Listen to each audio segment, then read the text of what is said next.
Une nouvelle vague de manifestations étudiantes secoue les universités iraniennes alors que la pression militaire américaine sur Téhéran s'intensifie. La Hongrie va bloquer l'adoption du 20e paquet de sanctions contre la Russie ainsi que l'octroi d'un prêt militaire à l'Ukraine, et ce jusqu'à que Kiev fournisse du pétrole à Budapest. Nouvelle attaque d'ampleur de l'armée russe à travers l'Ukraine, une personne tuée et 15 autres blessés autour de Kiev, des coupures de courant et de chauffage signalées dans le sud. L'artiste Oscar Olivares a réalisé au Salvador la plus grande fresque murale au monde représentant sa Joconde avec 100 000 bouchons de bouteilles en plastique.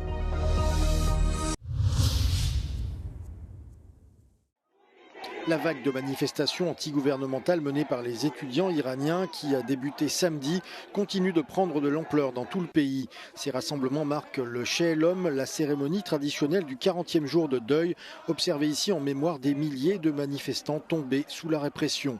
Ce dimanche, les manifestants de l'université de Téhéran ont courageusement bravé les autorités et élevé leur voix à l'unisson, déclarant « Le sang qui a été versé ne pourra jamais être lavé ». Simultanément à l'université Beheshti de Téhéran, les manifestants ont adopté un ton plus provocateur en scandant « C'est la bataille finale, Reza Pahlavi reviendra ». Et la contestation s'est étendue bien au-delà de la capitale, à environ 900 km de là, dans le centre religieux de Mashhad. Des étudiants ont tenu bon ce dimanche, scandant « Nous n'avons pas offert de martyrs pour faire des compromis ni pour faire l'éloge d'un dirigeant meurtrier ». La situation reste instable. Des images de l'université technologique Sharif de Téhéran montrent une atmosphère de confrontation tendue alors que les forces de sécurité et les groupes pro-gouvernementaux se sont affrontés avec les étudiants autour du campus.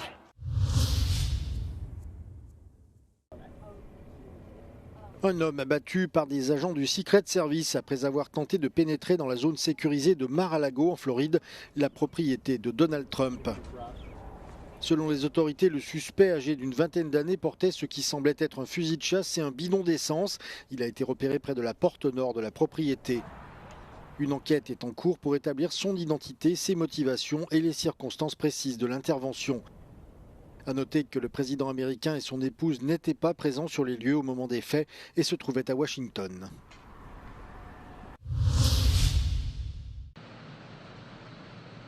La Hongrie dit vouloir bloquer l'adoption du 20e paquet de sanctions contre la Russie. L'annonce est venue du ministre hongrois des Affaires étrangères et du Commerce, Péter Szijjártó, et fait suite à une réunion du Conseil de sécurité énergétique. Il a ajouté que la Hongrie continuerait à bloquer chaque paquet de l'UE jusqu'à ce que l'Ukraine répare l'oléoduc Druzhba, endommagé selon Kiev par une attaque de drones russes, et reprenne ses livraisons de pétrole à la Hongrie. La réunion du Conseil de sécurité énergétique a également abordé la question sensible de l'approvisionnement en électricité de l'Ukraine. Près de la moitié des importations d'électricité ukrainienne proviennent de Hongrie. À ce sujet, le ministre a souligné qu'une interruption de ces livraisons aurait des conséquences pour les habitants de Transcarpathie, une région ukrainienne où vit une importante communauté hongroise.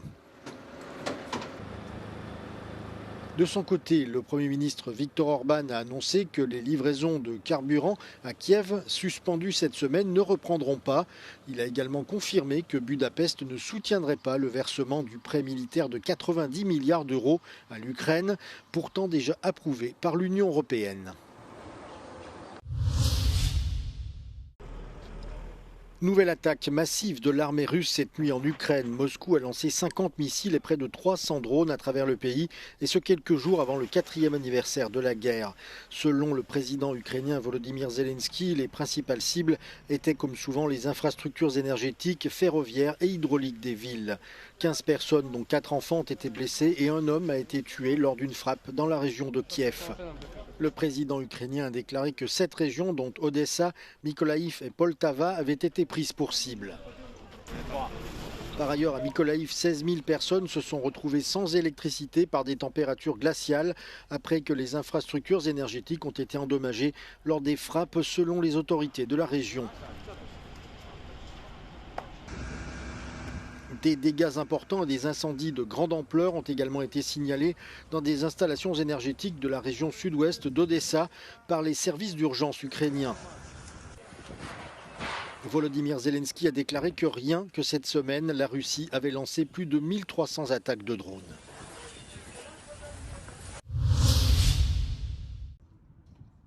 Durant des mois, le restaurateur Jan-Philippe Böbinger est victime de tentatives d'extorsion de la part de 3 individus appartenant à une mafia. Tout commence par des incidents répétés qui perturbent le fonctionnement de son bar de Berlin-Schönenberg.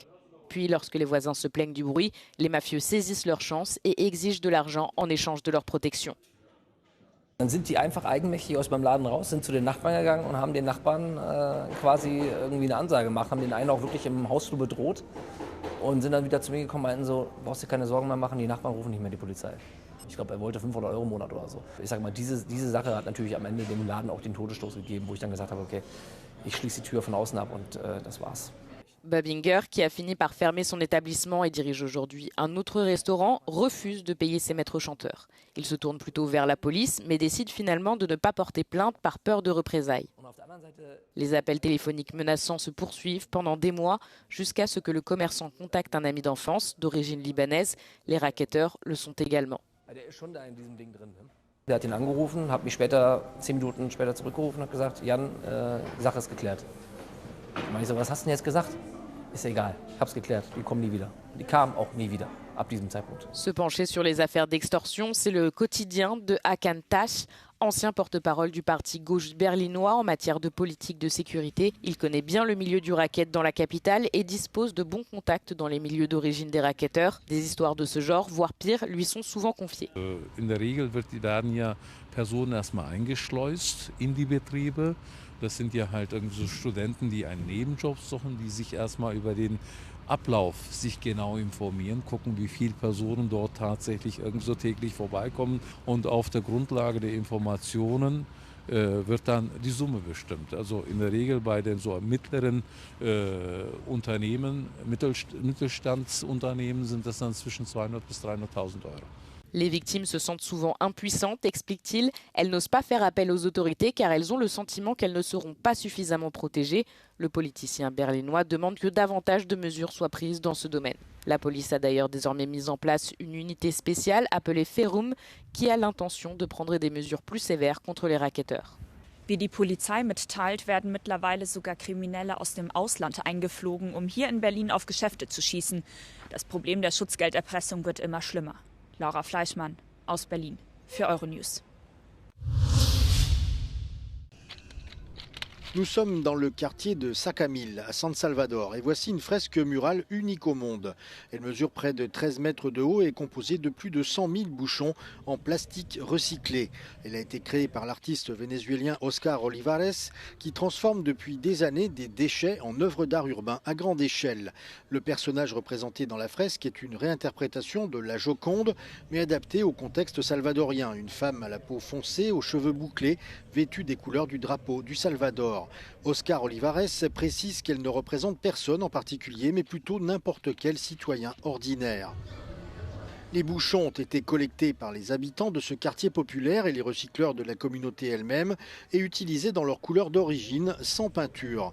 Le résultat est un record mondial, mais aussi quelque chose de plus, le début de ce que l'artiste souhaite devenir un musée en plein air au cœur de la capitale salvadorienne. Decir que lo más importante de esta obra no es la cantidad de tapas que logramos reutilizar, sino el impacto que esto tiene en cada espectador, en cada persona que participó, en cada persona que recolectó las tapas. Porque ya eso logra que esa persona, que esa comunidad o que esas familias tengan una visión totalmente diferente de los residuos plásticos. Il ne s'agit pas là du premier projet de ce type pour l'artiste. Son travail est présent dans 22 pays, mais c'est le plus haut qu'Oscar Olivares ait réalisé jusqu'à présent, établissant un record mondial et faisant désormais de Sacamil un haut lieu de l'art urbain.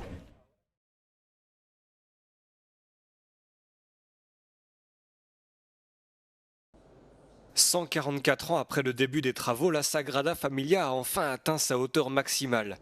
Avec la pose de la dernière pièce sur la croix de la tour de Jésus-Christ, pièce centrale de l'église, l'édifice culmine désormais à 172,5 mètres de hauteur. Comme l'avait prévu l'architecte catalan Antoni Gaudí, la croix possède 4 bras afin que sa forme soit reconnaissable depuis n'importe quelle direction. La tour de Jésus-Christ fait partie d'un ensemble de 18 tours initialement conçues par Antoni Gaudí qui avait prévu que la Sagrada Familia ne dépasse pas la colline de Montjuïc qui culmine à 177 mètres. L'architecte, profondément catholique, ne voulait pas que son église dépasse ce qu'il considérait comme l'œuvre de Dieu. L'année passée, ce monument emblématique est déjà devenu l'église la plus haute du monde, dépassant la cathédrale d'Ulm en Allemagne. Des millions de touristes visitent chaque année la Sagrada Familia, les droits d'entrée finançant en grande partie la construction en cours qui est prévue pour durer encore une dizaine d'années.